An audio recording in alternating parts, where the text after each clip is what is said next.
Saudari-saudara yang terkasih, berjumpa lagi dengan saya Vidi PR dalam renungan harian. Hari ini hari Kamis tanggal 17 Desember 2020. Saya menawarkan bahan permenungan kita hari ini dari Injil Matius bab 1 ayat 1 sampai dengan ayat 17 sebagaimana menjadi bacaan Injil dalam misa harian di hari ini. Kalau Anda membuka Matius bab 1 ayat 1 sampai 17 itu berisi mengenai silsilah atau garis keturunan. Garis keturunan Yesus Kristus diawali dari Abraham sampai dengan Yesus. Itu bisa dibagi menjadi 3 bagian. 14 keturunan dari Abraham sampai dengan Daud. Bagian pertama, 14 keturunan dari Daud sampai dengan pembuangan Babel. Bagian kedua, 14 keturunan setelah pembuangan Babel sampai dengan Yusuf. Ayah secara garis keturunan Daud itu dari Yesus.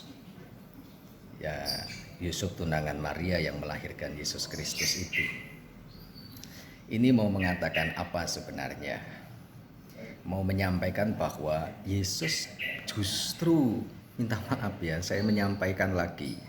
Ini mau menyampaikan dengan sangat jelas, justru Yesus ini adalah tokoh historisitas, tokoh sejarah yang jelas. Tahunnya, tempatnya di mana, pada masanya siapa, itu jelas. Ini yang pertama. Jadi mau menampilkan bahwa Sang Mesias yang memang ditunggu-tunggu berabad-abad lamanya itu, ini mau dikerangkai dalam konteks historisitas hidup manusiawi, sejarah hidup manusia. Yang namanya sejarah itu pasti bisa dirunut tahunnya, dirunut masanya, dirunut hidupnya.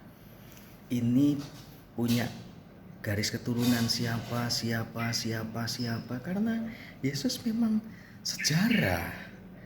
Tidak bisa disangkal dan jangan menyangkal. Ini iman gereja loh. Ini iman kekatolikan kita dan ada dalam Alkitab. Ini yang pertama.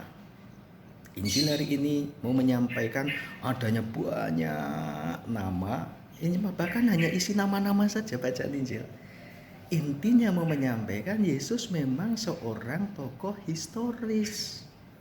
Selain oleh orang Katolik, orang Kristiani, Anda dan saya, kita mengimani dia sebagai Allah yang menginkarnasi menjadi manusia. Itu imanen, konteks cara pandang, paradigma imanen. Tetapi di sisi lain, iman yang seperti itu hadir dalam realita duniawi secara historis. Dan bacaan Injil menekankan itu yang hari ini disampaikan ke umat. Ini yang pertama. Yang kedua, makna.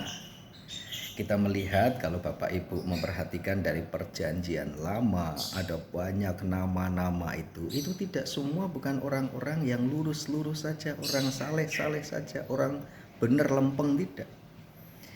Yang cukup terkenal dan mungkin banyak Anda tahu, Daud misalkan. Dia pernah berselingkuh dengan istri orang, istrinya Uria, dan menghasilkan anak. Perbuatan selingkuh itu tidak baik, melanggar perintah Allah, berdosa. Lalu ada juga tokoh-tokoh dalam perjanjian lama, kalau Anda kenal, ada siapa nama siapa, itu juga ada di antara mereka yang orang tua dengan anak, lalu kemudian ada hubungan darah, itu juga tidak dibenarkan sebenarnya. Tetapi mau menyampaikan apa? Justru perbuatan berdosa, keberdosaan manusiawi itu tidak pernah membatalkan, saya ulangi, kelemahan manusiawi, keberdosaan manusiawi tidak akan membatalkan karya keselamatan Allah hadir di dunia ini. Tidak akan. Meskipun ada kelemahan-kelemahan manusiawi, Kalau Allah punya rencana keselamatannya, itu mesti terjadi. Maka ada muncul nama Daud, lalu kemudian Boas, lalu kemudian siapa namanya Ruth, itu ada kaitannya dengan siapa itu. Ada tokoh-tokoh dalam perjanjian lama yang tidak semuanya lurus-lurus saja, selalu hidup lempeng dan betul dan saleh, tidak. Mereka juga manusiawi seperti Anda dan saya, kita punya perbuatan-perbuatan yang menyimpang, yang tidak benar, yang kadang-kala juga melakukan keberdosaan. Tapi maknanya adalah dalam kelemahan, kemanusiawian, keberdosaan manusiawi itu, karya Allah tidak pernah terbatalkan. Karena apa? Karena karya Allah jauh lebih besar daripada keterbatasan keberdosaan manusiawi. Tidak mungkin kelemahan manusiawi, keberdosaan itu mengalahkan rahmat karya kuasa yang ilahi.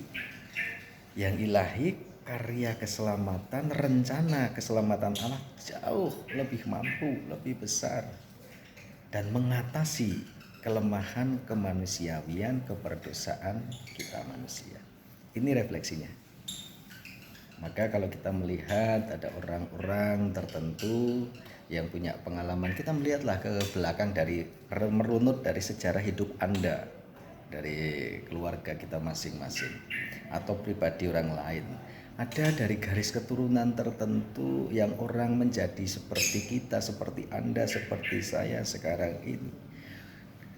Nenek moyang kita, leluhur kita, mungkin ada tokoh-tokoh yang hebat-hebat, yang bagus, yang baik, yang alim, tetapi juga ada juga yang mungkin juga kurang dan sebagainya. Tetapi Allah terus bekerja. Ini makna yang kedua ya. Yang pertama, mau menekankan historisitas Allah yang memanusia, menginkarnasi dalam Yesus Kristus, hadir sungguh-sungguh dalam sejarah. Jangan disangka, jangan ditolak. Dan yang kedua, mau menekankan juga bahwa historisitas itu memperlihatkan manusia kan macam-macam. Ada yang selalu lurus, ada yang lurus kadang-kala bengkok karena kelemahan, keberdosaan, karena ini itu. Itu tidak akan membatalkan rahmat rencana Allah berkarya untuk menyelamatkan manusia. Itu saja yang saya tawarkan untuk permenungan hari ini. Untuk Anda dan saya, selamat pagi, selamat beraktivitas, dan berkah dalam